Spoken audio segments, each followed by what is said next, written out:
বরুড়াবাসী যদি যে কোনো জায়গায় কল গাড়লে আল্লাহর কুদরতি পানি, মিষ্টি পানি আল্লাহ তাদের পাইপের মুখের মধ্যে নিয়ে লাগায় দেয়।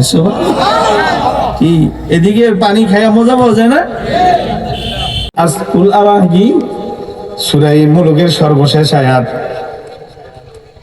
কুল আরাইতুম ইন আসবাহা মাউকুম গওরান ফামান ইয়াতিকুম বিমাইম মাঈন। আমি পানি দিছি, ভালো লাগে না? তোমাদেরকে আমি সব কিছু দিব, শুধুমাত্র পানিটা শুধু দিতাম না। যদি বলে এই জমিন পানি সব ছেড়ে দে, পানি আমার বান্দাদের হাতের নাগালে রাখবি না, বাহাদুরি 5 মিনিটও টিকবে না। কারণ পানি ছাড়া মানুষ চলতে পারবে না। আল্লাহ বলেন আমি পানি দিয়ে রাখছি। এই জন্যই যে কোনো জায়গায় টিউবওয়েল কল গাড়াইতে চাইলে নিচ থেকে পানি উঠে, আল্লাহর দান। আমি নদী এলাকায়ও গেছি,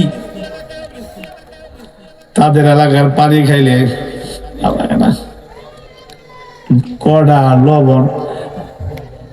এই মনে হয় যে কোন গাছের চিবানো পানি। বললাম কি ব্যাপার, কতটুক পাইপ কতটুক দিচ্ছেন? বেশি না হুজুর, 1200 নিচে গেছে পাইপ। এর পানি মনে হয় যে ডাবের পানির মতো গোলা গোলা পানি। নদীমাতৃক এলাকার মানুষ অথচ নদীর পারে তারা থাকে, কিন্তু পানি যেটা খাইতে চায় ওটা ওরকম পিওর পায় না।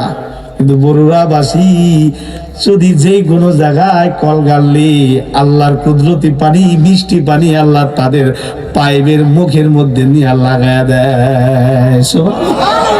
কি এদিকে পানি খাইয়া মজা পাওয়া যায় না? হযরত আনাস নামাজ পড়তেছে, কোরআন পড়তেছে, কাঁদতেছে, আল্লাহ পানি লাগবে। হযরত ইবনে আব্বাস বলে, উনি নিজে রাত করে আমি গিয়ে দেখলাম আনাস নামাজ পড়তেছে। আমি ওনার খাদেমকে বললাম, কি রে শায়েখ এদিন নামাজ পড়তেছে? জি।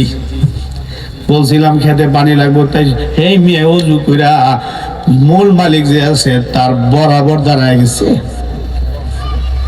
আমি হযরত ইবনে আব্বাস বলে, আমি ওনার খাদেমকে বললাম তাহলে চল তুই কোন খেতে পানি লাগবে? অনেক দূর, অনেক দূর, 45 কিলোমিটার দূর। হযরত ইবনে আব্বাস বলে, তুই আমারে দূর কইয়া তুই বুঝি আমারে নিতে চাস না? চল বিসমিল্লাহ বলে যাবো। 45 কিলোমিটার দূর যে জমিটা আছে ওই জমিটা দেখতে যাবো, চল। সময় লাগবে, কিন্তু অনেক সময় লাগবে। এই যে আপনাদের এখানে এসে আসার পথে কিন্তু চাক্কা কিন্তু শরীর ছেড়ে দিচ্ছে। চাক্কা খুলে চাক্কা লাগানো লাগবে, কি বুঝেন নাই মনে হয়? গাড়ি আর গুলে যাবে না, প্রতিদিন তো ঘুরে চাক্কা ঘুরে। তা আজকে গাড়ির চাক্কা করতেছে না, আর পারতেছি না, শরীর ছেড়ে দিছে। ড্রাইভার বেচারা চাক্কা খুললে আরেক চাক্কা লাগায় পরে আসছি।